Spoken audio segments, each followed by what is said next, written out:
wanted wanted the Khilafah, but he left because he wanted to safeguard the Islam.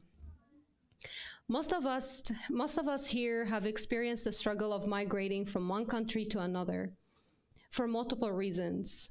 These reasons can be as small as finding a better job, changing a lifestyle, or having a better education. On the other hand, some people face threatening situations to their lives or religion. Therefore, the only way that they can survive is by moving.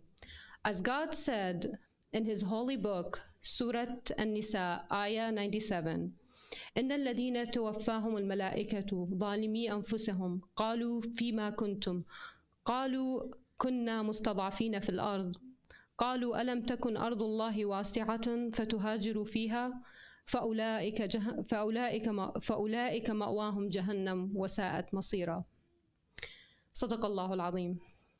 When Islam started to expand and the number of believers started to increase, the threat on the believers from the city authorities increased as well. And this is when the Prophet Muhammad started the Hijrah, which is the migration of Prophet Muhammad and his followers from Mecca to Medina. The Prophet had to make his decision in order to save Islam. In a similar fashion, Imam Hussain left Mecca to Karbala to implement the changes that was required at the time. And also he had to answer the messages based on the request of the people of Kufa and the people of Basra. Because at that time, Yazid has become a big threat to Islam. Imam left a letter with his brother Muhammad ibn al-Hanafiya explaining his position clearly. The letter read as follows: I have not come to steer emotion, to play with oppression. I wanted to bring the Ummah back to the path of Al-Amr bil-Ma'ruf wa Nahi an al-Munkar. I wanted to lead them to the path of my grandfather and my father Ali ibn Abi Talib. Dr. Sheikh Hazari will enlighten us more on this topic for tonight's topic, Revelation and Pre-Hijrah. Movement of change began with sacrifice. We will start our program with the Quran recitation by Brother Qarar. Please welcome him with a loud salawat. Thank you.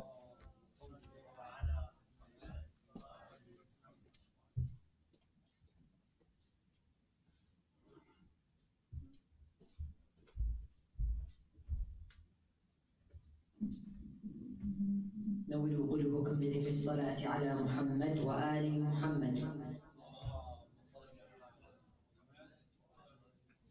ثانيا على حب فاطمة الزهراء. ثالثا بأعلى أصواتكم.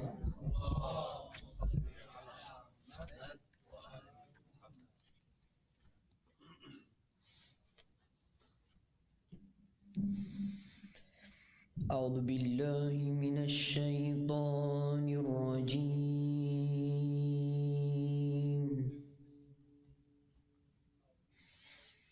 بسم الله الرحمن الرحيم.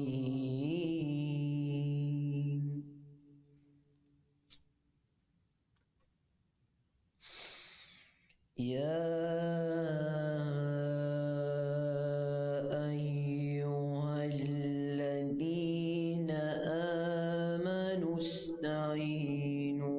بالصبر والصلاة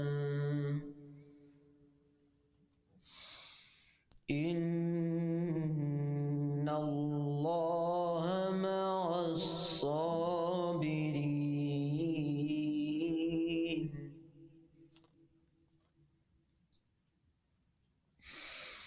ولا تقولوا لمن يقتل في سبيل الله أموات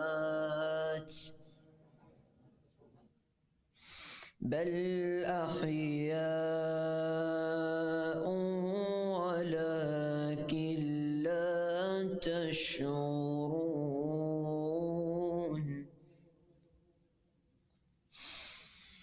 بسم الله الرحمن الرحيم يا أيها الذين آمنوا استعينوا بالصبر والصلاة إن الله مع الصابرين ولا تقولوا لمن يقتل في سبيل الله أموات بل أحياء ولكن لا تشعرون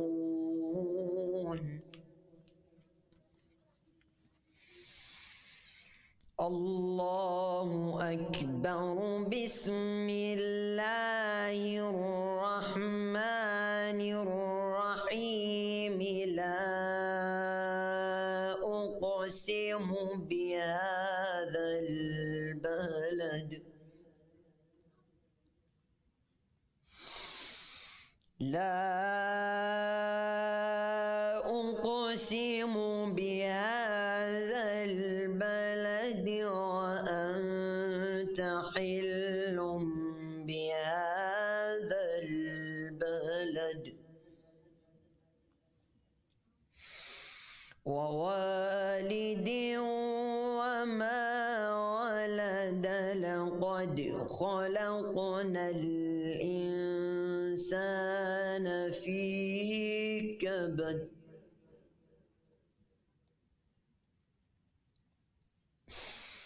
أيحسب أن لن يقدر عليه أحد يقول أهلكت مالا لبدا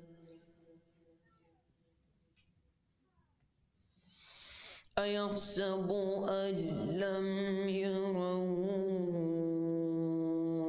أحد ألم نجعل له عينين ولسانا وشفتين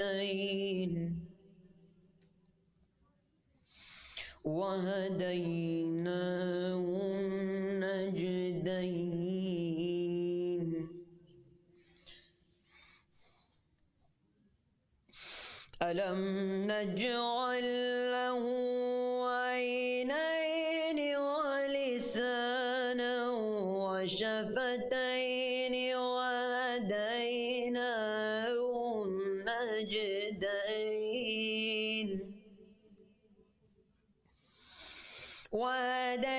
وهديناه النجدين فلاقتحم العقبة وما أدراك ما العقبة فك رقبة أو إطعام في يوم ذي مسغبة يتيما ذا مقربة أو مسكينا ذا متربة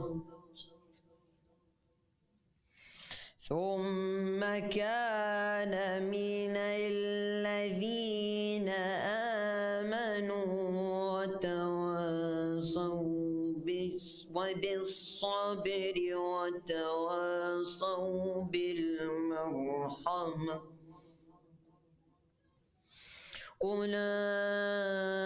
أولئك أصحاب الميمنة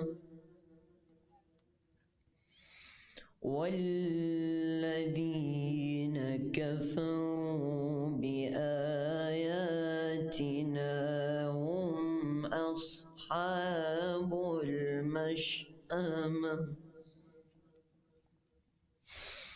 عليهم نار مؤصدة. صدق الله العلي العظيم. الفاتحة تسبق الصلاة على محمد وآل محمد.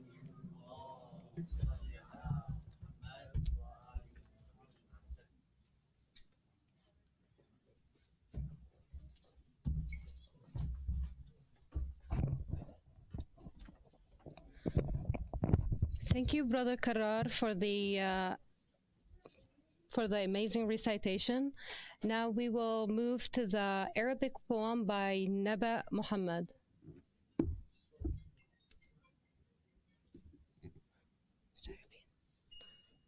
Okay. Let's welcome her with a loud salawat. Thank you.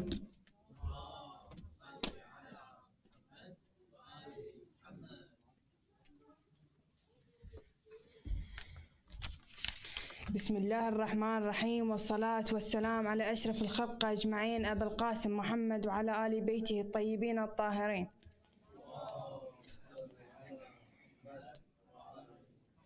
وكأني أبي الفضل العباس وفي مثل هذه الأيام ذهب لزيارة أخته العقيلة زينب، فرأى ما رأى من كتابات تافهة لجدار العقيلة، فوقف في باب القبلة وقال: أهل الشام طلعوا الكاتب هنا، لا والكفة زينب ما يضى الشام، أخرطوا عقولكم لا أخرطوا الروس، عدكم علم بي من الفضل قوام، إذا ما سامعين بصيت عباس اسألوا جدادكم من قبل ألف عام، فقط قلوا لهم بالطف شنو صار ياهو عنها سطركم جوام.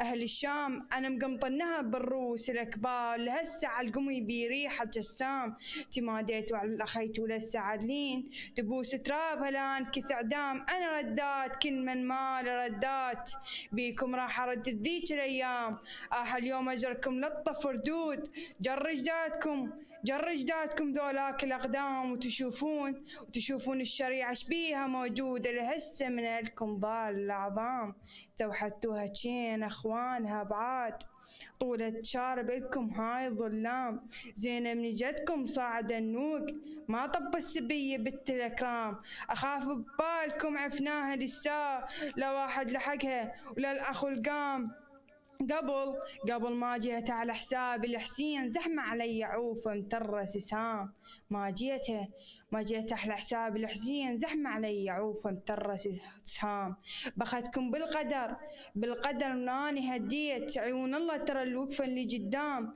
كتبون على زينب شيلي منها أدرم أجرى عدكم ود الأقزام، كتبون على زينب شيلي مناه أدرم أجرى عدكم ولد الأغزام، باسمها الشام طابوا مو من اليوم، من نهد ما طبت عليكم بالأيتام، من نهد ميلت الدنيا براسي الحزين، من نهد ما دقت من مجلسكم إعلام، من نهد ما جت عباية وصاعد الغيم، ولو تدرون الله بهالعبش ضم وردته ما جستوها مزين شاقام، وتعرفون الله لو قام هجتم زنم ستر الله ينشال، يشوف القبة إذا صحتم زلام، أنا أقدر هسه قلها تقوم بس عود لستر أعراضكم عايفة بالشام.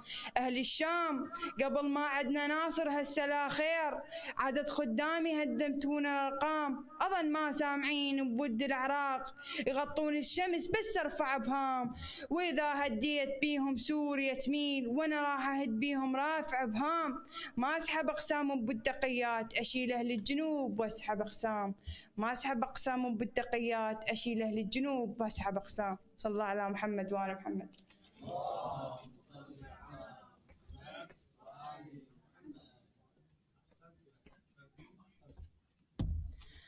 Thank you so much, Sister Naba. Now on to the small lecture by the youth of Murtada Seminar by Brother Ahmed Talib. Please welcome him with a loud salawat. Thank you.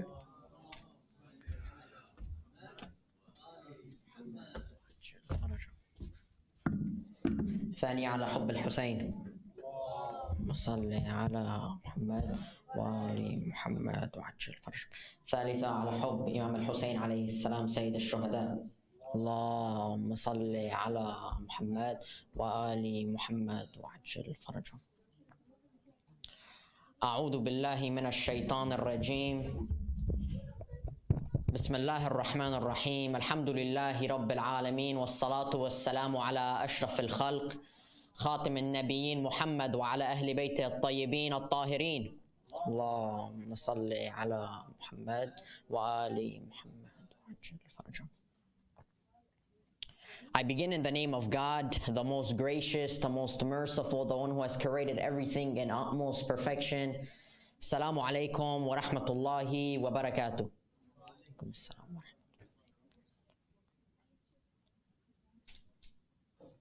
عظم الله لكم الأجر بمناسبة استشهاد السيد الشهداء أبا عبد الله الحسين عليه السلام.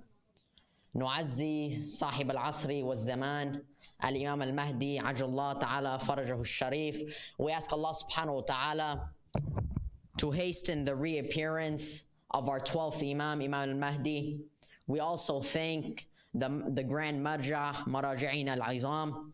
My brothers and sisters, inshallah today we'll be speaking about the significance of self-sacrifice in today's world and at the time of Imam al-Hussain alayhi salam and the Holy Prophet Muhammad sallallahu alayhi wa alihi wa sallam. وصلي على محمد وآل محمد وعجل فرجه. قال الله في كتابه المبين. بسم الله الرحمن الرحيم. ومن الناس من يشري نفسه ابتغاء مرضات الله والله رؤوف بالعباد. My brothers and sisters, this is in Surah Al-Baqarah, verse 207. This talks about self-sacrifice in its most pure form. My brothers and sisters, before we begin and I go into stories about self-sacrifice in the religion of Islam, let me first explain what is self-sacrifice, because of course when you want somebody to do something, before that you must explain what it is. They must get the right idea. My brothers and sisters, self-sacrifice is when you give up your own things that you'd like to do, your own desires, let's say for example, for somebody else, for a greater purpose. Like I said, inshallah, we will be going over a few examples because this is something that is heavily preached in the religion of Islam. Now, some people ask, why should I give up my own desires for somebody else's desires? At the end of the day, I should do what I want for myself. My brothers and sisters, you always have a greater purpose. You always have a greater purpose. Allah subhanahu wa ta'ala set the standard for you at 100%. You can reach to 100%. But some of us will not reach 100%. Some of us maybe only reach 50%. Some of us will only reach 40%. But you have a greater purpose. Maybe you sacrificing your time will help you reach this greater purpose. And this is why self-sacrifice is very important. Inshallah, we will be going over a few examples of self-sacrifice in the religion of Islam. The first example is of Imam Ali alayhi salam, the first Imam of the Ahlul Bayt. And this is when the Holy Prophet was migrating. They state that the Holy Prophet gathered all his companions, he sat them in a room, and he told them, I have to migrate. They are planning to kill me, and I have to migrate. Keep in mind, the Holy Prophet still had a good 10, 15 years of life. He told them, I have to migrate. Who will be willing to sleep in my bed so that when they come, they see that somebody is in my bed, but they will not kill you because it will not be me. He said, who is willing to sleep in my bed? He asked them the first time, nobody answered. He asked them a second time, 2 times. Keep in mind, these are the companions of the Holy Prophet. He asked them a second time, nobody answered. Keep in mind, the first and second time, Imam Ali alayhi salam's hand was risen high. It was risen high. He asks a third time. Imam Ali alayhi salam says, I will do it. He says, okay, Ya Ali, you can sleep in my bed. Imam Ali alayhi salam, keep in mind, he's a lot younger than the Holy Prophet. Maybe about 29 years younger than the Holy Prophet. Why was he willing to sacrifice his life right on the spot? The Holy Prophet asked, and Imam Ali alayhi salam delivered, said, yes, I will sacrifice my life for you. It goes back to what I just said. Imam Ali alayhi salam knew He had a greater purpose. He knew that by sacrificing his life, that it will serve a greater purpose. Like I said, the Holy Prophet still had 10, 15 years to live, meaning that was 10, 15 more years of preaching the religion of Islam. Let's say the Holy Prophet was killed in his bed. Let's say the Holy Prophet was assassinated in his bed. Those 10, 15 extra years of preaching would have never occurred. Who knows what would have happened after? Who knows if Imam Ali alayhi salam would have been able to pick up where the Prophet left off? Nobody knows. This is why Imam Ali alayhi salam was willing to sacrifice himself right on the spot. Another story, and today it is celebrated among Muslims and is known as Eid al-Adha. It is when Nabi Ibrahim alayhi salam was told to sacrifice his son, Nabi Ismail alayhi salam. Of course, he was not a prophet at the time. They say that Nabi Ibrahim was having the same dream for about 2 to 3 days in a row, 2 to 3 nights in a row. He was having the same dream, and it was him killing his own son. Now, of course, what came to mind at first? Nabi Ibrahim said, no, this is not possible. This has to be shaitan playing with me. Shaitan is playing to me, trying to trick me, trying to get into my head. I'm not going to give up. I'm going to stay strong. First night that happened. Second night it happened. Third night it happened. He then received word that this is from Allah subhanahu wa ta'ala. This is not from shaitan. This is from Allah. Allah subhanahu wa ta'ala was testing him, wanting to see if whatever he tells him to do, he will do. Keep in mind, this is his own son, who is still a young child at this time. Keep in mind, like I said, he's not a prophet yet. What does Nabi Ibrahim do? He tells his son, Nabi Ismail, like I said, he's very young at this time. He's very young. What does his son respond? His son responds that if this is what Allah subhanahu wa ta'ala wills, go through with it. Go through with it. Now this is very surprising. Why did Nabi Ismail tell this to his father, Nabi Ibrahim alayhi salam? There's one reason.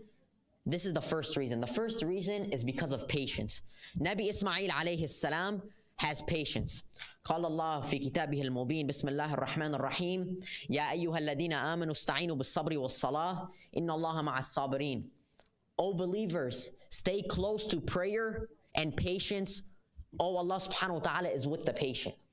Allah subhanahu wa ta'ala clearly states He's with the patient, He loves the patient, and this is constantly repeated in the Quran. This is one of the reasons why Nabi Ismail alayhi salam was not nervous at all. When his father told him that I have to sacrifice you, that I have to kill you, he knew that if it was the will of Allah subhanahu wa ta'ala, he had to go through with it.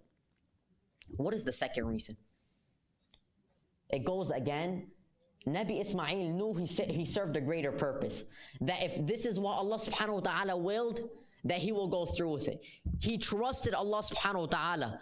If you have trust in Allah subhanahu wa ta'ala, and He tells you that you must die, you must do this, you must do that, without a doubt, you're gonna say, okay, I will do that. Keep in mind, this is a young child. This is a young child doing this. This is a young child saying that, okay, I'm gonna go through with this, and you can sacrifice me. To make a long story short, Nabi Ismail tells his father, Allahumma salli ala Muhammad wa ali Muhammad wa ajil. It works. Salli ala Muhammad wa ali Muhammad. No. I don't think it's on. Oh. Muhammad wa ajil farajah. Nabi Ismail continued by telling his father, he told him, put a blindfold over your eyes so you won't have to see yourself slaughtering me. They state that Nabi Ismail was getting slaughtered. This is what Nabi Ibrahim thought. He was slaughtering him. They state he takes off the blindfold and he is in reality slaughtering a lamb. Of course, as we said, this is a test from Allah subhanahu wa ta'ala to see if Nabi Ibrahim is truly going to trust him. Another example, and this one comes again from Imam Ali alayhi salam. Like I said, Imam Ali alayhi salam, when it came to it, he was always willing to sacrifice his life for the Holy Prophet Muhammad sallallahu alayhi wa sallam. Anytime it came to it, he was willing to sacrifice himself. During the Battle of Uhud, which was in the year 625 AD. Keep in mind, the Holy Prophet died in the year 632 AD. So he still had 7 years to live. they state that the Muslims were fighting the pagans. The Muslims pushed them off. What happened? The pagans fled the battlefield. They state before the war began, the Holy Prophet placed 50 marksmen on the top of the hill. He directed that these 50 marksmen do not come down from the hill unless he orders them to. What happens? These Muslims see that they push back the pagans. What do? They see the spoils of war. When I say spoils of war, I mean like the shields, the swords. They see all of this. What are they? They are adored by them. They run towards them. What happens? The pagans come around. They come from the top of the hill. They catch the Muslims by surprise. When they catch the Muslims by surprise, they say most Muslims flee the battlefield. There was 7 to 8 Muslims left on the battlefield. Imam Ali alayhi salam was one of those Muslims. They state he fought so fiercely, and there's many hadiths that state Imam Ali alayhi salam sustained 80 to 90 wounds, and the angels were healing him at the time. Now some state this is crazy. Imam Ali alayhi salam sacrificing his life once again for the Prophet. Imam Ali alayhi salam is 100% sure in what he's doing. If you're 100% sure in what you're doing, you're willing to give it 100%. Let's state your dad comes up to you and tells you, what do you want to do for your future? You state, in the future, I want to be a doctor, let's say, for example. 100% of your time, when you're focusing on your future, what are you going to be doing? You're not going to be looking into what a mechanic does. You're not going to be looking at what a lawyer does. You're going to be focusing on what a doctor does. Imam Ali alayhi salam knew he had a greater purpose, and that is why he was willing to sacrifice his life at any cost. My brothers and sisters, if you give up your time, if you give up your life, let's say, for example, it will benefit you heavily. How long are you going to be on this earth? 70, 80 years, let's say, for example. If you're going to get lucky, you're going to live 100. The oldest person that's living right now is 120 years. Let's say you live 120 years. Take your 120 years, take your 150 years. At the time of Nabi Nuh alayhi salam, they used to live 950 years. Take your 950 years. Let's say that you do what Allah subhanahu wa ta'ala willed us to do in this life. How long are you going to live in the afterlife? With blessings raining upon you. Which one is better? Let's say somebody comes up to you right now, and I shared this with a friend a couple of days ago, and he said he loved this example. Let's say somebody came up to you and said, I'll give you $20,000 today, or you can wait till next week and I'll give you $1 million. Which one are you going to take? You could take 20,000 right now. Right this minute, I'll give you 20,000 cash, or you can wait till next week and I'll give you $1 million. Which one are you going to take? You're going to take the $1 million. You'll say, I'll wait the extra week and I'll take the $1 million. My brothers, this is what Allah subhanahu wa ta'ala is telling us. It may be hard for us to see because of time. It's 70, 80 years. It might take too long. Allah subhanahu wa ta'ala is telling you, just do what I willed for you to do for 70, 80 years. And I will give you heaven. I will give you paradise for an infinite amount of time. And I will have my blessings raining upon you.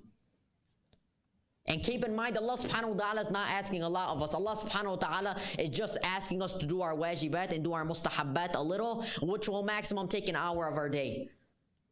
So just like how you choose that $1 million and you would wait an extra week, do the same. Choose your akhirah over the dunya. Like I said, Allah subhanahu wa ta'ala is not telling you if you're going to choose the akhirah over the dunya, then it's going to be misery in the dunya and you're only going to be doing ibadah for 24/7. Allah subhanahu wa ta'ala is not telling us that. My brother Imam Ali alayhi salam says, Fil hirs al-ana'u. In greed comes hardship. If you're consistently choosing yourself, if you're consistently only looking out for yourself, it's only going to lead to hardship. Which the Holy Prophet also says, إِذَا Allah habba abduhu ibtala. Of course hardship is good. But if you're consistently being greedy and if you're consistently only choosing yourself when you know that there's a wiser choice, at the end of the day, that hardship is not good hardship, that's bad hardship. There's good hardship and there's bad hardship. My brothers and sisters, we must learn from Imam Hussain alayhi salam and the sacrifices that he did. They state that after the death of Imam Hussain alayhi salam, after he was so viciously killed, Sayyidah Zainab alayhi salam, who was a woman,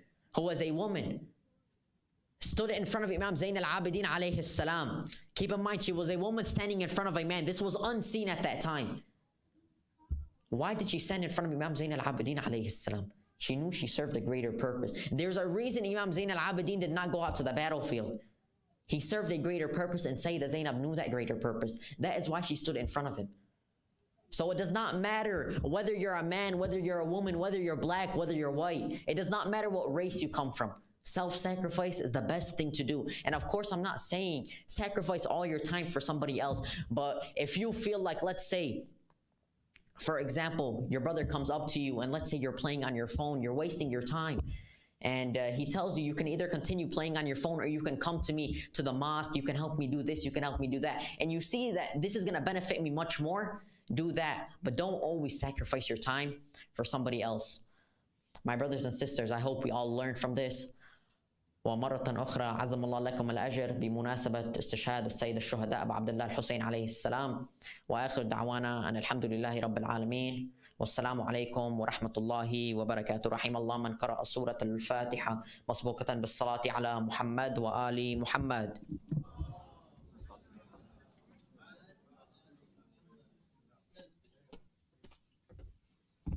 Thank you so much, Brother Ahmed, for the informative lecture. Let's welcome Dr. Sheikh Mahdi Hazari for the main lecture with the loud salawat. Thank you.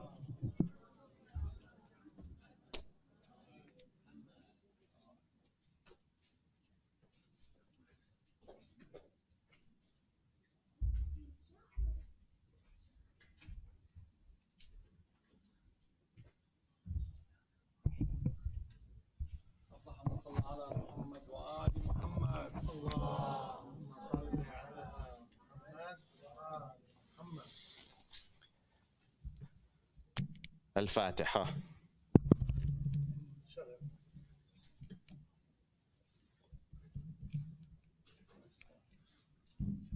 الفاتحة. بسم الله الرحمن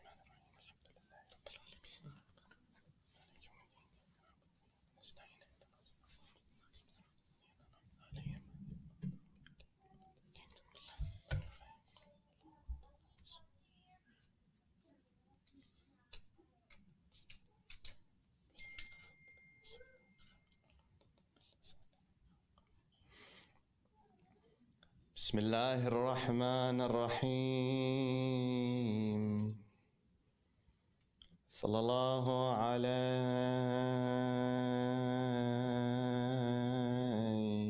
يا سيدي ويا مولاي يا رسول الله وعلى أهل بيتك المعصومين الأبرار الميامين المظلومين المضطهدين. السلام عليك وعلى ولدك المظلوم أبي عبد الله الحسين. يا رحمة الله الواسعة ويا باب نجاة الأمة، لعن الله الظالمين لكم من الأولين والآخرين. ما خاب والله من تمسك بكم وأمن من لجأ والتجأ إليكم. يا ليتنا فيا ليتنا كنا معكم سادتي فنفوز والله فوزا عظيما. بسم الله الرحمن الرحيم.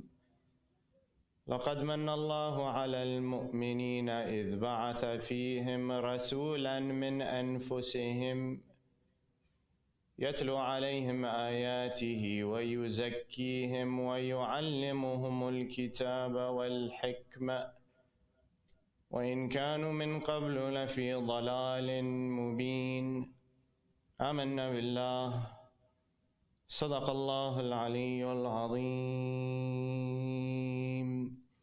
والسلام عليكم جميعا ورحمة الله وبركاته. I hope the microphone volume has been cranked up. Not everyone has a voice like Ahmed over here, mashallah. When I was your age, I used to sit in the corner and nobody would hear my voice because I was too scared to speak in front of people. So I laud all of you that you stand with such poignancy and eloquence. And may Allah make you sincere and humble in front of Him, because that is the greatest quality. I mentioned yesterday that the deen of Islam is built on reality, on haqq, on what is fact and what is established, and that anything beyond what the human mind can explain using empirical evidence, meaning what you can prove with your eyes and your senses, is the ghaib. It's hidden from you. And thus its understanding is beyond the scope of your physical senses, and you rely on your dependence of God and your faith in that which is not perceivable. And I mentioned that when we inculcate foundational things in our children, when we teach our children, we teach them everything. And you guys, most of you are children, so you will learn this as you get older and have your own children. But you understand the point that if you take your child aside and say, look, don't cross the street without looking both ways, why are you telling them that? Well, because God forbid, la samahallah, you don't want them to get hit by a car. Or you tell them, look, if you are watching TV, make sure you don't watch those things that are inappropriate to watch, or listen to those things that are inappropriate to listen to. These are apparent things that you are teaching your child. You're teaching them about good akhlaq, you're teaching them about seeking an education, working hard, all the qualities that any human being will teach. And in fact, I think one of the things that maybe us as parents need to consider, thank you, is that along with teaching these things, we must teach our children what it means to be resilient in the face of difficulty. I don't know how many parents will sit down with their children and say to their children, one day you will face difficulty. You have to learn to prepare for that difficulty. You have to learn to face it with these characteristics. We teach our children good akhlaq, good characteristics, good manners, all the things they need to be successful in life. But do we emphasize the ability to deal with trial, with challenges? And oftentimes, that's what shapes a human being. You will see that in difficult moments, those that are prepared, who have been fed the right food, the spiritual food, they are able to deal. And I mentioned to you yesterday that Rasulullah saw the ignorance and the jahiliyyah and the superstition in front of him, and he came with this message. قُولُوا لَا إِلَهَ إِلَّا اللَّهِ تُفْلِحُوا. Say La ilaha illallah, you will be in falah. And he started giving this message. Let me ask this question of you. What proof did he have? What proof was there that what he was saying was true to those pagan Arabs who were listening to his message? Did an angel come down from the sky? The sky opened up and an angel came down? Did he produce some magical event? The other prophets had miracles. Musa alayhi salam, he had a staff. Isa alayhi salam raised the dead by the permission of Allah. All the prophets had different miracles. Rasulullah didn't come really and show these physical miracles in front of people. So what proof was there that Rasulullah was saying something that was true and acceptable? People had to believe. Why? Because of his character. Because he was Siddiq and Ameen, and he had established this. And so he presents this message, and the few people who begin to follow him start to have to put up with difficulty. And they put up with this difficulty, this challenge, like Bilal al-Habashi, Bilal ibn Rabah. You know that when he was being tortured by his owner, by the man who owned him, they would take a rock and they would place it on his chest. And not just some small rock, big boulder they will carry and they'll place it on his chest so that he cannot breathe. And they will say, look, denounce this religion of Islam that Muhammad has come with, otherwise we will torture you. And all he would say is, Ahad, Ahad, Ahad. One Allah, one Allah, one Allah. He will not stop. What made him believe? What proof had been shown to him that he accepted like this? Or Yasir and Sumayya, who were the first two shaheed of Islam, yes? The mother and father of Ammar ibn Yasir, they were tortured and killed. Why did they believe? And why did they give their lives? They succumbed to death. So they succumbed to this torture and left this world. There must have been something in them that they knew that this is the truth and were able to achieve what they did. So to be able to get to that point, you have to understand that there is something inside of you that is going to strengthen you such that you won't fall when the difficulty comes. That is not about physical proof. I can provide you with proof all the time, but it's not going to save you if it is not deeply ingrained in your heart, if you don't believe with the depth in your heart. And that's why when you inculcate in yourself and in your children what do you believe in, you are doing so that when the difficulty comes, when the waves are crashing over their heads, they don't falter. They don't move, they don't topple over. So now Rasulullah sallallahu alayhi wa alihi wa sallam, after 40 years of life, he is given the command to preach. And he starts to preach his message. And slowly starts to disseminate it as Allah subhanahu wa ta'ala commands him to do so. And the trials and the difficulties start to befall this young Muslim nation, these Muslims who are with Rasulullah. Whether it is Yasir and Sumayya, whether it is Bilal, whether it is other individuals who are facing the persecution by the kuffar of Quraysh, the times become difficult. Years pass by after the proclamation, approximately 6 years after, and I will tie this to Karbala, inshallah. After 6 years, the Quraysh see that they cannot stop Rasulullah sallallahu alayhi wa alihi wa sallam from proclaiming his message. No matter what they do, they bribe him, they call him names, they threaten him, he will not stop. So what do? They say, we are going to boycott the Banu Hashim. We're going to boycott them. We are not going to deal with them. Our men will not marry their women. Our women will not marry their men. We will not trade with them. We will basically isolate them so that there is no chance of them feeling ingrained in society, so much so that they will give up on Islam. They will abandon Rasulullah. And what was the goal? Was to sever Rasulullah sallallahu alayhi wa alihi wa sallam from his supporters, beginning with his family. Now, I ask you, on the day of Ashura, what did Shimr do? Shimr came in the same way as Quraysh was trying to do to Rasulullah. He stood and he says, where is Abul Fadl al-Abbas, who is our cousin, our relative? Tell him, come to our side, we will give him sanctuary. We don't need to spill his blood. Come.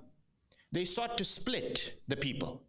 And you see that just like with Rasulullah, Abul Fadl al-Abbas did not depart and leave Imam Hussein's side.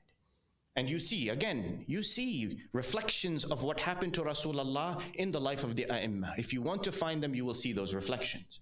So now what happens?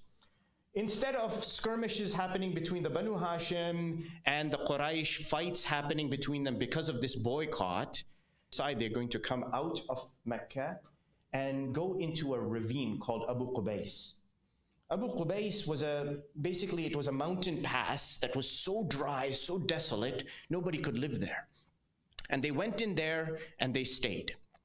In this place, they say that the women, because there was no food, you know, in the desert they have those little weeds, the dry trees that have very harsh leaves on them. You can't even eat them. When there was no food, they will take those leaves, boil it in the water, and just give that to the children to eat. Imagine this difficulty. And people will be crying, the children will be crying, and there's suffering and there's pain in this moment. And this persisted for a long period of time. Now, in this time, and you know that this is called the Sha'ab of Abi Talib, the ravine in which the Banu Hashim had been moved into and isolated and embargoed, they were completely cut off. Yet, you know that there was a man named Hakim ibn Hizam. He was the nephew of Khadijah al-Kubra alayha salatu wassalam. He would slip through the barricade of the Quraysh, through their blockade, and bring food all the time. He will come and he will bring food as much as possible. Oftentimes he will get caught. Abu Jahl will be standing there with some men and they will fight with each other. Imam Ali alayhi salatu wasalam was a teenager at this time. He also would slip out in the middle of the night, come into Mecca, see if he can get some food, rush back up into the ravine to give to the hungry people. But even then, how much could they have got with the blockade of Quraysh? They say in this moment, you see the quality and the character of individuals now show. They say Khadijah al-Kubra, alayha salatu wassalam, she gave everything of herself. It was in these moments. And she sacrificed and gave and gave and gave. Now let me stop here before I go on with my story. If I were to come to you and say, look, I want you to do such and such a task for me, all right? I've got a box, let's say it's moving day, all right? These guys are young, so they don't know, but usually when you have moving day, or you know a friend of yours is moving, you turn off your phone. You don't answer your phone, okay? When you know your friend is moving or somebody relative is moving, you make sure you're on vacation or you turn off your phone. Why? Because you know they're gonna call you for help. So if your phone is off, you don't have to answer it, you don't have to go help, yeah? So let's say it's moving day and your friend comes and he says, look, if you help me move all these boxes, it's like a ton of boxes, I'm going to pay you $10,000, something outlandish like that. Will you say yes or no? You'll say yes, right? Why? Because you can see what you're going to get.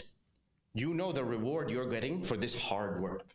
Now let's say he comes and he says the same thing, help me move these tens of thousands of boxes, all this weight, but I'm not gonna give you anything for it.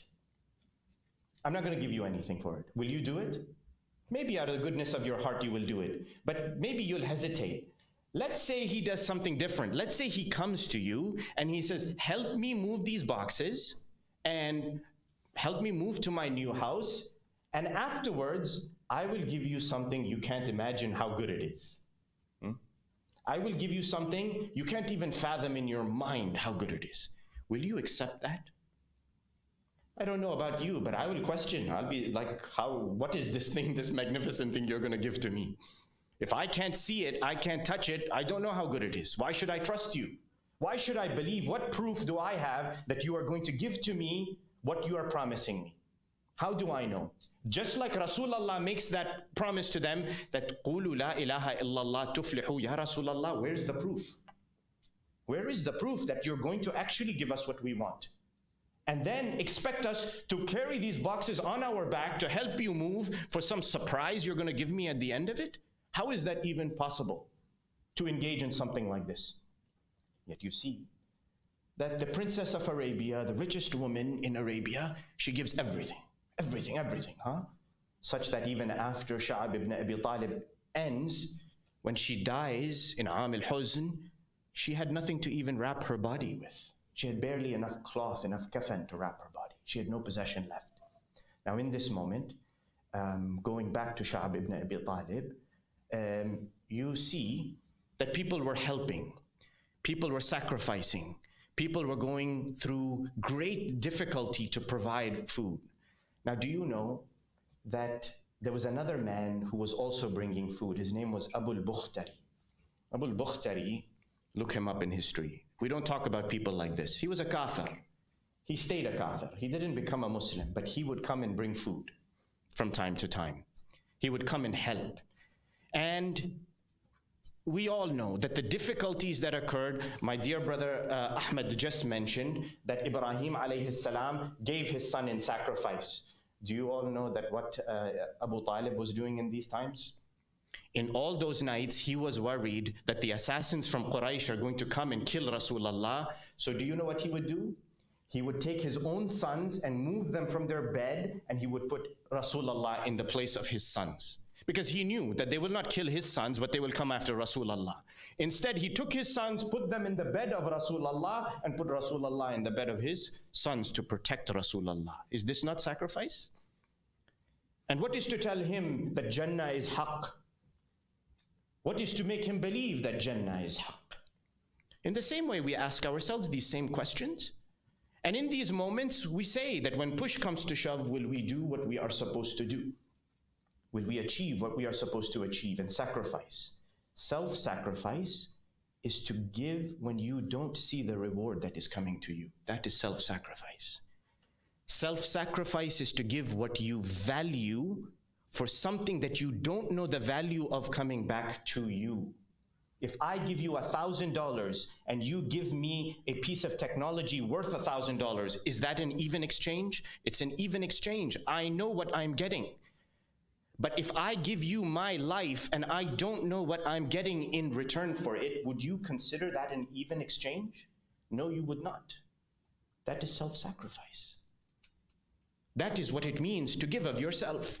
You give something that you know the value of it. You know the value of your time, your effort, your energy, everything you possess. And in return, you don't know what you're getting in return. But what do you have? Trust in Allah subhanahu wa ta'ala. And that's when you see the separation between true mu'min and those who are feigning iman, those who are pretending to be mu'min. You see that separation. Now, the days go by, 3 years go by in Sha'b Abi Talib. And the difficulties are hard, very hard. And people are trying to bring food, but the suffering has increased a great deal. It was very hard on them. So much so that eventually, they say there was a grandson of Abdul Muttalib, the grandfather of Rasulullah. One of his grandsons, one of the cousins of Rasulullah, he is talking one day to one of the men in Quraysh, and they are talking to each other and they are saying, look, we have to stop this embargo. This is not fair on Banu Hashim. They're suffering in this ravine for 3 years. We have to stop it. What do we do? What do we do? We can't have this go on. They look at each other, and this is related. What I'm telling to you is related in the historical books. There are references. They say, what could we do? There's no support. There's no support for ending the blockade. Now I ask you, we're talking about now the 9th year after the proclamation of Rasulullah. How many Muslims are in Mecca at this point? Are they all Banu Hashim, or have other people converted as well? In fact, Mecca had Muslims in it. People who are not Banu Hashim, but men of money and wealth and possession. The question that the historians ask, why did they not come to the help of Rasulullah at that time? Why did they not step forward like Imam Ali was running and bringing food? Or man like Abu al-Bukhtari, who was a kafir and died a kafir, was coming and bringing food and helping out. And eventually, when the pact that was signed by all the tribes of Quraysh to embargo the Banu Hashim was eventually torn, do you know who tore it? Who destroyed it and canceled it out? Eventually, a man named Mut'im ibn Uday. Al-Mut'im ibn Uday was a kafir. He was a pagan of Quraysh, but he was a man of honor. He was a man of chivalry who protected Rasulullah when he came back from Ta'if. And now he tore this embargo, this agreement, ending the Sha'b of Abi Talib, the embargo upon the Banu Hashim. Now I ask you, do you know what ended up happening to Mut'im ibn Uday? Mut'im ibn Uday died. He died a kafir, a pagan. Only Allah knows how He is going to judge him. It's not for me to say that.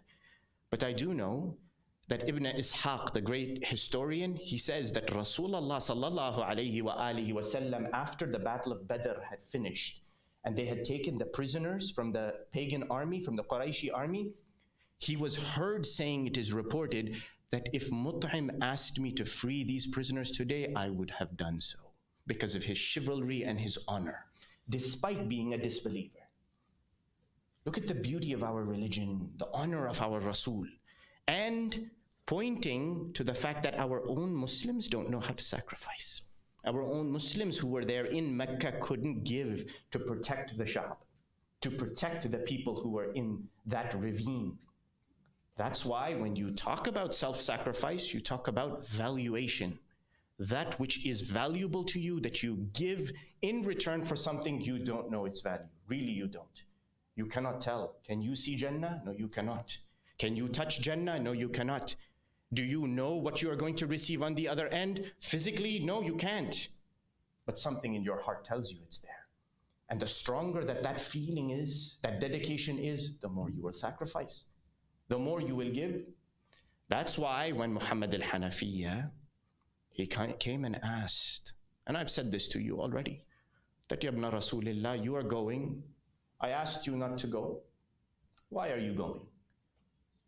Imam Hussain alayhi salam, he says, I have to go because this is what Allah has decreed for me.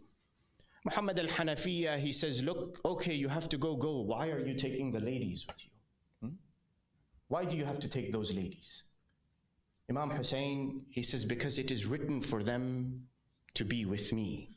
Their destiny is tied to mine. And it is meant that they will be sabaya, they will be prisoners, they will be taken. They say a man named Abdullah ibn Sinan, he was from Kufa, he came to Medina. In Medina, he says, I arrived. I brought a letter from the people of Kufa to Al-Imam Abi Abdullah al-Hussain, and I wanted to inform him and wait for his response back to me. The letter was given by the messenger, and I waited. 1 day went by, 2 days went by, 3 days, I didn't get a response. I went to the house of Al-Hussain. He says, I came to that house, and he describes. He says, I came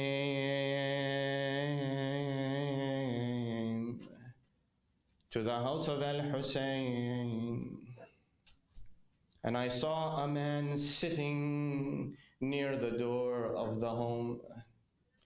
Suddenly I heard a young man come out of the door. He describes that his face was like the moon. He says that I heard this young man proclaim that lower your heads, bring your gazes down to the ground. Everyone put their heads down. Abdullah ibn Sinan, he says, however, I noticed that not sooner that this young man said this, 2 ladies, they came out of the home, covered from head to toe. He says, I asked somebody, who are these 2 ladies? The answer to me was, don't you know these are Zainab bint Ali and Kulthum, the daughters of Amir al-Mu'mineen, the granddaughters of Rasulullah. Abdullah ibn Sinan, he says, then I saw another young man come out of the house. His face was beaming with nur. He says, I asked somebody, who is this? They said to me, this is Ali al-Akbar, Ali ibn al-Hussain, Shabih al-Rasul. Then he says, I saw 2 little girls coming out, walking towards the camels that had been laden with their saddles, ready for journey from Medina. I said, who are these 2 little girls? They told me that these are Sukaina bint al-Hussain and Fatima bint al-Hussain, the 2 young daughters of Al-Imam al-Hussain. Then I saw another young man come out, making his way towards the camels. They say that Ali as-Sajjad was helping everyone get onto the horses until finally the caravan was ready to leave. What was the departure of Al-Imam al-Hussain from Medina? In the last moments, he visits Salama.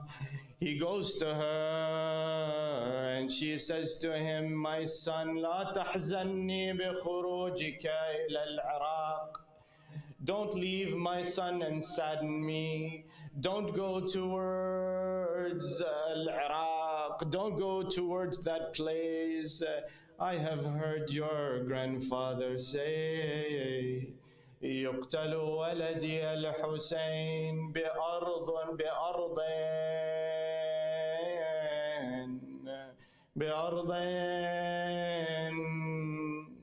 يسمى كربلاء.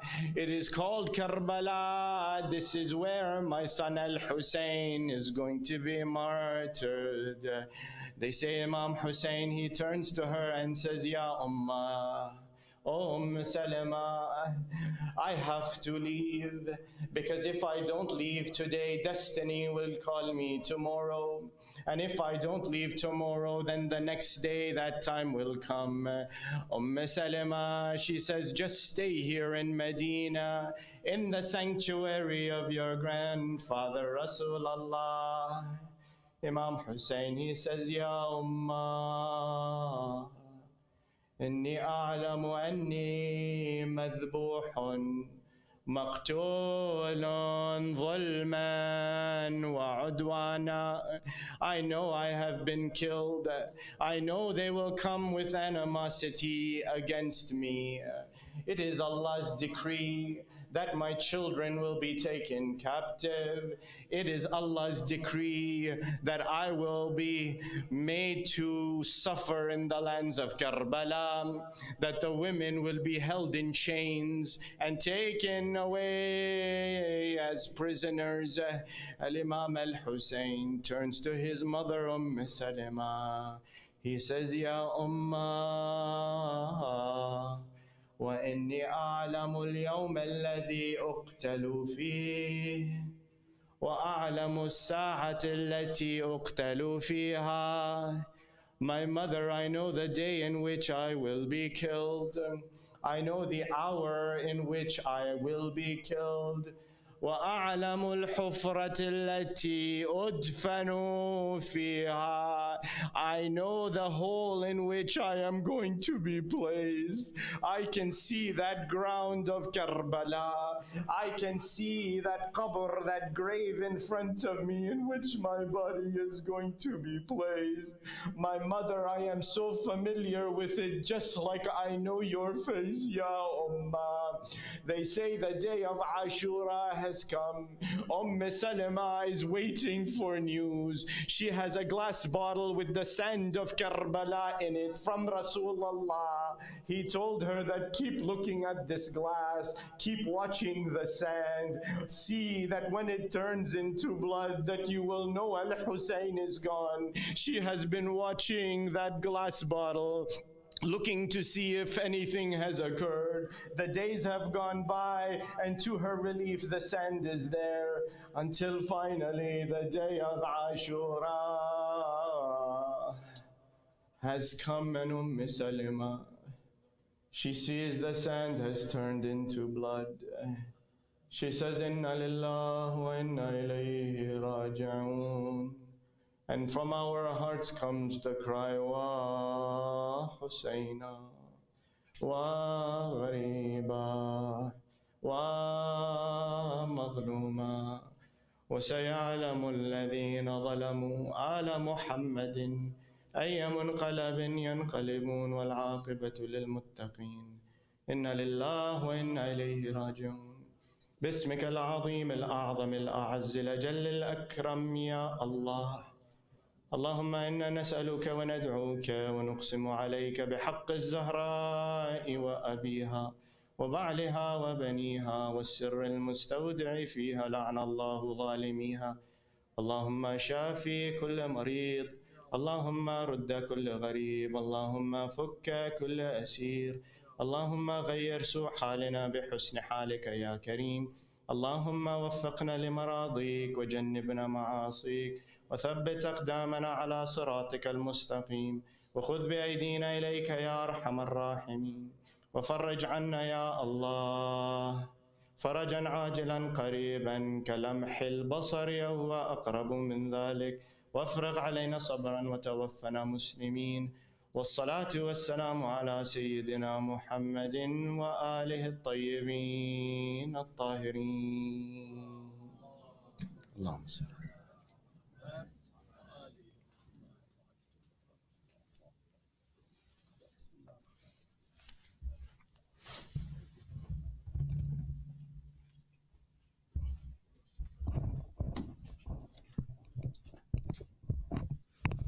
Thank you so much, Sheikh Mahdi. Next, we will be listening to Majlis for Sheikh Muhammad Ayad. Let's welcome him with a loud salawat. Thank you.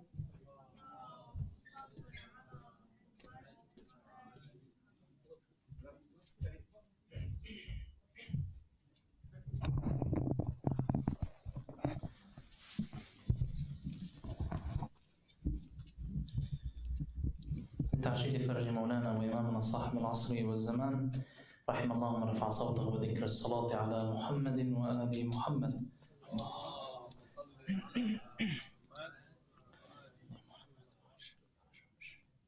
الفاتحة لأرواح المؤمنين والمؤمنات. بسم الله الرحمن الرحيم.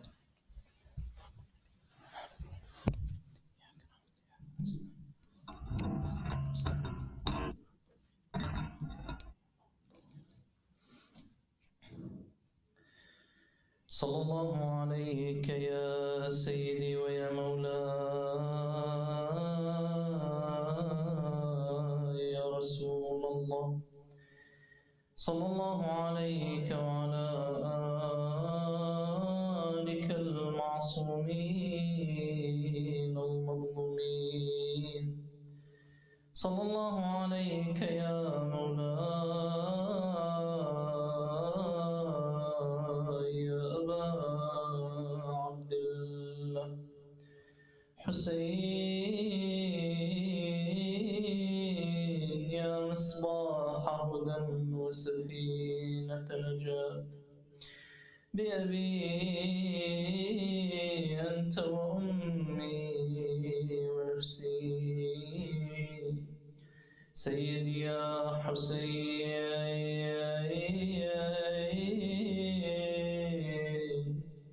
لعن الله الظالمين لكم، ما خاب من تمسك بكم، يا ليتنا كنا معكم فنفوز فوزا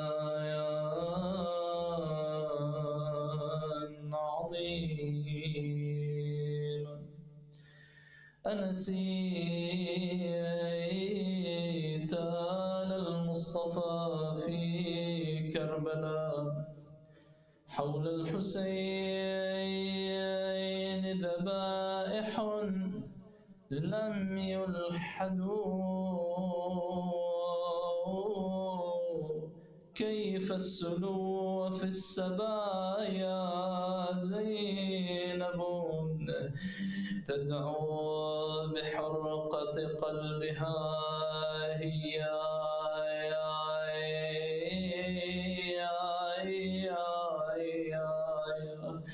يا أحمد، كأني بها تشكو همها عند قبر جدها رسول الله محمد صلى الله عليه وآله. يا جدي حولي من يتامى إخوتي، في الذل قد سلبوا القناع وجردوا، يا جدي قد منعوا الفرات وقتلوا عطشا فليس لهم هنا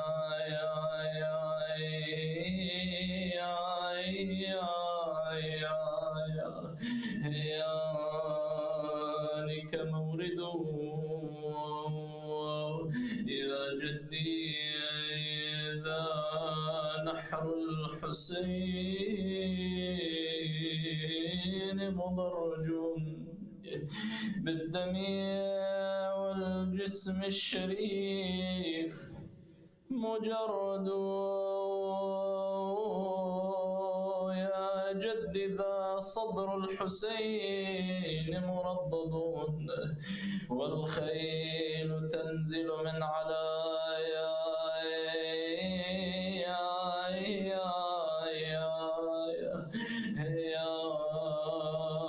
وتصعد،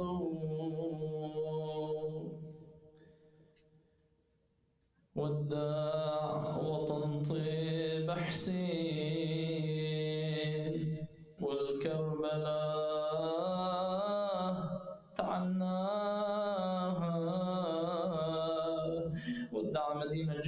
الرسول وقصد كربلاء. وحفت بالظعن عدنان وتعنت مناياها. صاح الرشد يا حالي وسير وتقدم على ضعوني. هيهات أصبر على الضيم وعليه تغمض عيوني. لن صوت العليلة تصيح. العليلة هي فاطمة العليلة ابنة الحسين عليه السلام. لن صوت العليلة تصيح يا أهل الضعين تانوني. انتظروني يا أهلي وياكم خذوني. عقبكم يعمل عيوني. وحدي لا تخلوني. فرقاكم هدم حالي وروح المراد سلاها. يا هذه فاطمة العليلة ابنة الحسين عليه السلام التي تركها في المدينة مع أم المؤمنين أم سلمة. لكنها لما رأت الديار خالية من أهلها أظلمت الدنيا في عينيها. فراحت تعدو وراء القافلة. يقللها عليلا انتي يا بويا وخطار مسرانا. وخاف من التعب يأذيك لو خدناك ويانا. تم هنا وبعد أيام أودي لك الريحانة. عليا الأكبر يجي لك والشمال يلتام. قلبك لا يظل مهتم. قلبي عليك يتألم لو شفتك بهالحالة. روح الحزين بعلاها. قال لها بني فاطمة إذا وصلت لمقصدي سأبعث إليك عمك العباس أو عليا الأكبر ليحملك إلينا. قالت لا يا أبا إن نفسي تحدثني أن لا لقاء بكم بعد هذا اليوم. ولكن يا أبا مهلني ساعة لأودع أعمامي وعماتي وإخوتي وأخواتي. قال شأنك يا بنت الوداع الأخير. فراحت فاطمة تطوف على الهوادج. ودعت أعمامها إخوتها. ودعت عمتها زينب عمة أم كلثوم أختها سكينة أختها رقية. إلى أن وصلت إلى هودج الرباب زوجة أبي الحسين. ودعتها وتناولت أخاها عبد الله الرضيع من حجر أمه.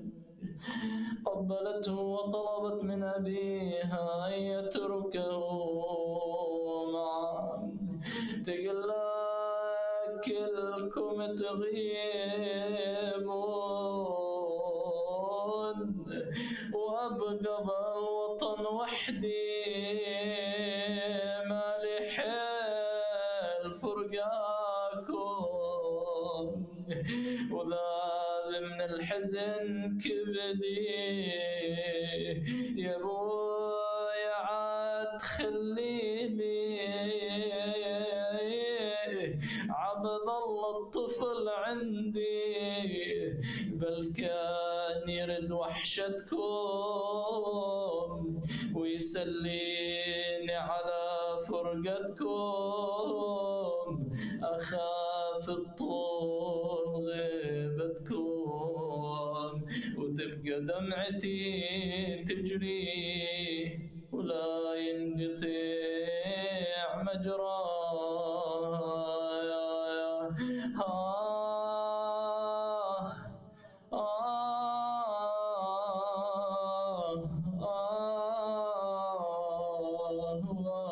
حسينا يا أبوك القال إما الموت وأما حياة العز قصد للبيت، وأما الطفل بحضان أبوه هرباه، وأما وعليها يصعب فراقه، وعليها يصعب فراقه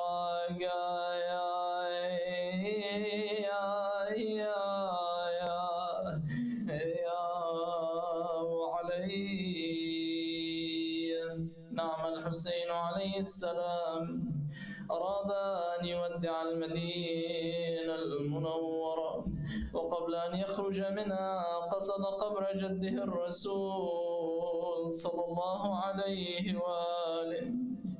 أتى قبر جده وهو يقول: السلام عليك يا جده، أنا الحسين بن فاطمة، صبتك الذي خلفتني في أمتك، فاشهد عليهم يا نبي الله أنهم خذلوني ولم يحفظوني، وهذه شكواي إليك حتى ألقاك، ولم يزل راكعا وساجدا حتى الصباح، وإذا كان قريب الصبح وضع خده على القبر فأخفي عليه، وإذا برسول الله صلى الله عليه وآله قد أقبل في كتيبة من الملائكة عن يمينه وشماله وبين يديه، فجاء وضم الحسين إلى صدره وهو يقول: حبيبي يا حسين، حبيبي يا حسين، كأني أراك عن قريب مرملا بدمائك، مذبوحا بأرض كربلاء بين عصابة من أمتي، وأنت مع ذلك عطشان لا تسقى وظمآن لا تروى، وهم في ذلك يرجون شفاعتي لا نالهم الله الشفاعة يوم القيامة، وما لهم عند الله من خلاق. نعم الحسين قبل أن يخرج من المدينة وبعد أن ودع قبر جده المصطفى ذهب إلى قبر أم الزهراء وودع قبرها، ثم ذهب إلى قبر أخيه الحسن المجتبى وودع قبر أخيه المسموم، وعاد إلى داره وقص رؤياه على أهل بيته فضجوا بالعويل والبكاء. نعم، وأقبلت أم المؤمنين أم سلمة ونسوة بنات عبد المطلب وبينهم أم البنين. نعم الحسين عليه السلام ضج الخبر في المدينة أن الحسين قد رحل عنها، ولكن كيف عاد ذلك الخبر؟ دخل بشر بن حذلم إلى المدينة ناعيا الحسين عليه السلام: يا أهل يثرب لا مقام لكم بها، قتل الحسين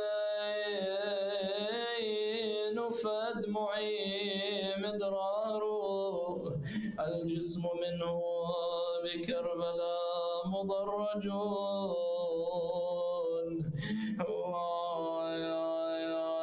نعم، الناس منه على القناة يدارون، وتجمع الناس كأنه كان يوم وفاة رسول الله، ومن بينهم أم البنين وفاطمة العليلة، كان بها تخترق الصفوف، وصلت إلى الناعي وقالت له أخبرني عن الحسين، فقال لها من أنت من تكونين؟ قالت أنا أم البنين أم أبي الفضل العباس، فراح ينعى على أولادها واحدا تلو الآخر إلى أن وصل وقال لا يا أم البنين أعظم الله لك الأجر بولدك يا أبي الفضل العباس، فسقط طفل العباس من يدها وقالت لقد قطعتني قلبي، أخبرني عن سيد الحسين، فقال لا يا أم البنين أعظم الله لك الأجر بأبي عبد الله الحسين، فصاحت إماما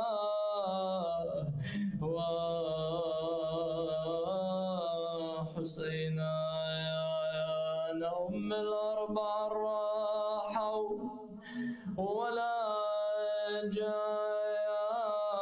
عقبهم أرد متلمني، ولا جاء وش كثر وانوا على الغبرة، ولا جاء رفعوا راس بجهاد الغاضرية، رفعوا راس بجهاد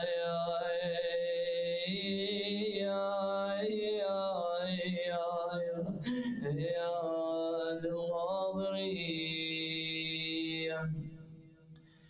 لا تدعوني ويك أم البنين تذكريني بالغيوث العرين يا الله.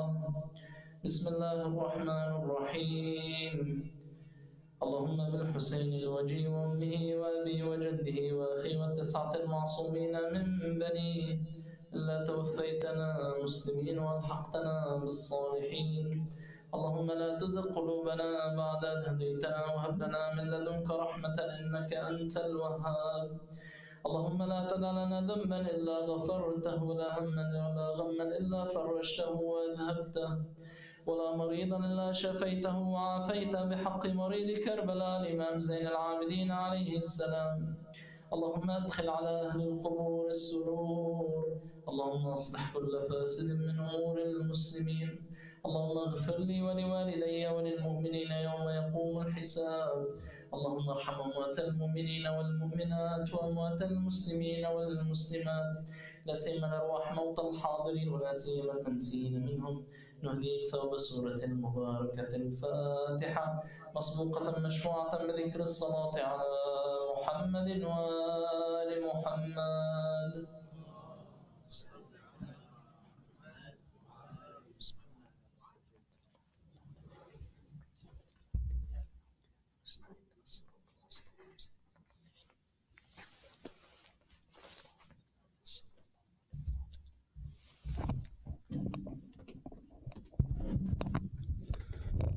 Thank you so much, Sheikhna. Thank you so much, Sheikhna, for the... Sorry. Can you hear me? Oh, yeah. Thank you so much. Next, we will have a Latmiya by Brother Muhammad Rida, and we'll conclude with the ziyarah by Brother Qarar. Please welcome them with a loud salawat. Thank you.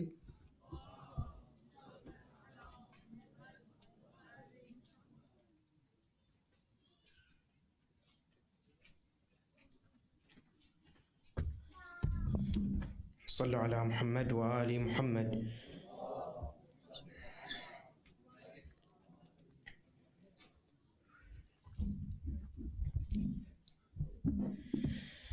أم البنين اليوم قالت كلمتين، الرايد جازير باي خل ينصر حسين. أم البنين اليوم قالت كلمتين، الرايد يجازي رباي خل ينصر قبل لا يطلع ضعن شبل الزكية. يا بنين الأربعة عندي وصية، قبل لا يطلع ضعن شبل الزكية. يا بنين الأربعة عندي وصية، بالحسين وصيتي واخت الهاشمية. بالحسين وصيتي واخت الهاشمية،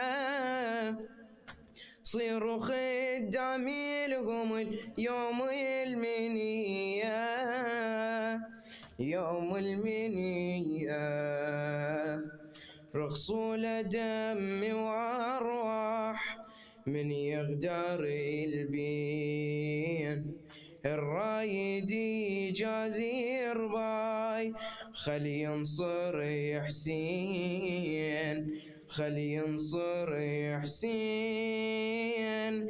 أم البنين اليوم قالت كلمتين، الرايد يجازي رباي خل ينصر حسين. أم البنين اليوم قالت كلمتين، الرايد يجازي رباي خل ينصر حسين، خل ينصر. يا ابو فاضل ابدي وياك بوصيتي، انت نور عيوني يا ابني وعمد بيتي. علي عند الزهرة يا عباس صيتي، خل تقيل الزهرة مشكورة وفيتي، مشكورة وفيتي.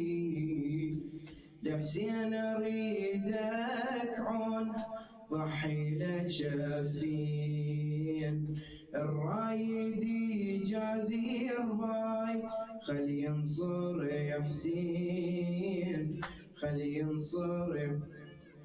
انت واولادي الثلاثة لا تقصرون، دون ابو الاكبر اريد انك تضحون.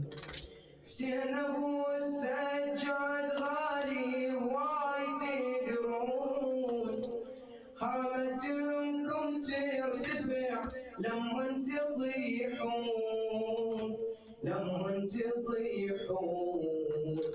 لو غاب ابو السجاد يتعوض منين. الرايد يجازي رباي خل ينصر حسين، خل ينصر حسين، خل ينصر. سمعا وطاعا يا، سمعا وطاعا يا النبي بصوت صاحا، ودعوها ويا ابو السجاد راحا. نصر حسين ومقامي العالي لاحا، نصر حسين ومقام العالي لاحا. مفرجيني بدمهم، مفرجيني بدمهم للقاع طاحا، للقاع طاحا. ضحوا لابو الاطهار ما عافوا الدين. الرايد يجازي رباي خل ينصر حسين، خل ينصر حسين. أم البنين اليوم على تشيلينتي الرايدي جازي الراي خلي ينصر يا حسين خلي ينصر يا حسين يا أبا عبد الله صلوا على محمد وآل محمد.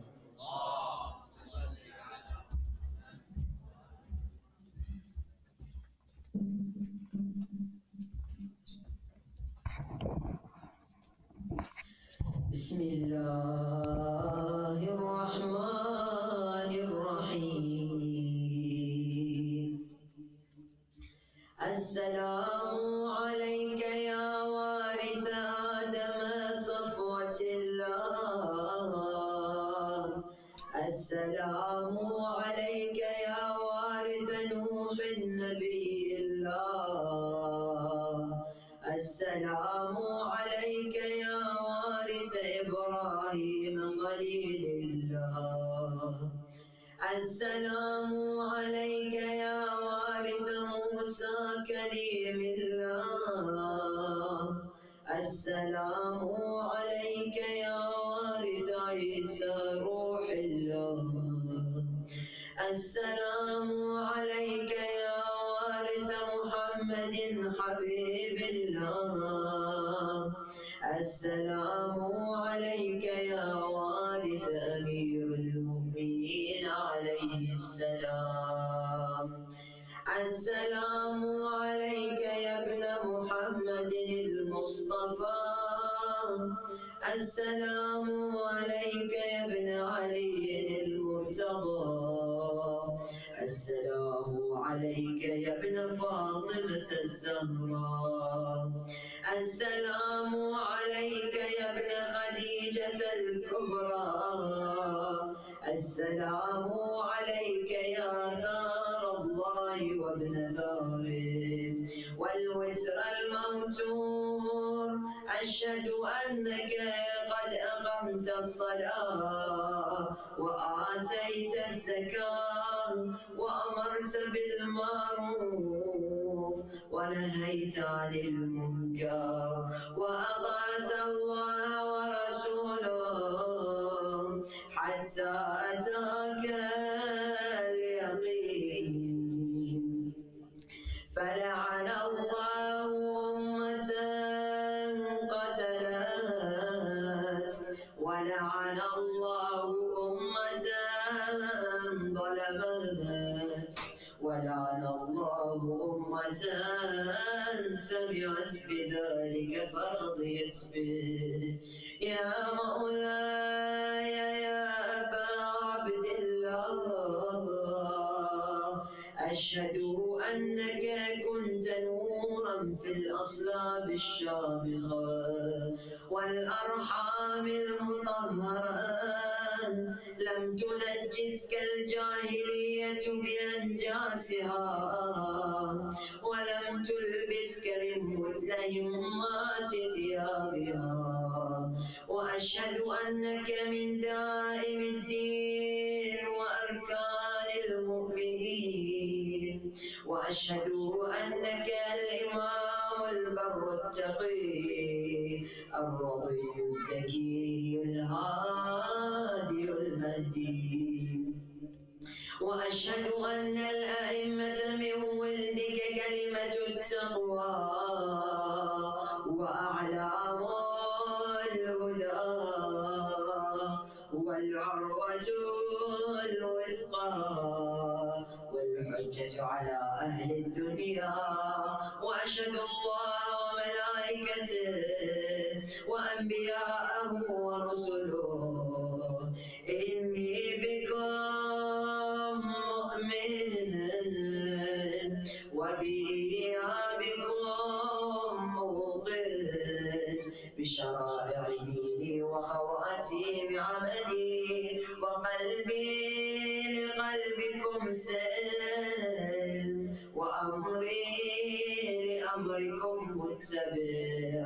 صلوات الله عليكم وعلى أرواحكم وعلى أولادكم وعلى أجسامكم وعلى شاهدكم وعلى غائبكم وعلى ظاهركم وعلى باطنكم.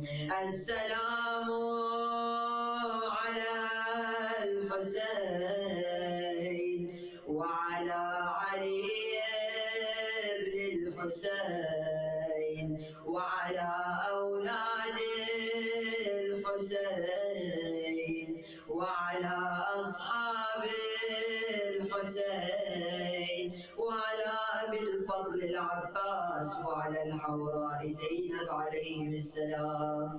اللهم كن لوليك الحجة ابن الحسن صلواتك عليه وعلى آبائه في هذه الساعة وفي كل ساعة وليا وحافظا وقائدا وناصرا ودليلا وعينا حتى تسكنه أرضك طوعا وتمتعه فيها طويلا برحمتك يا أرحم الراحمين.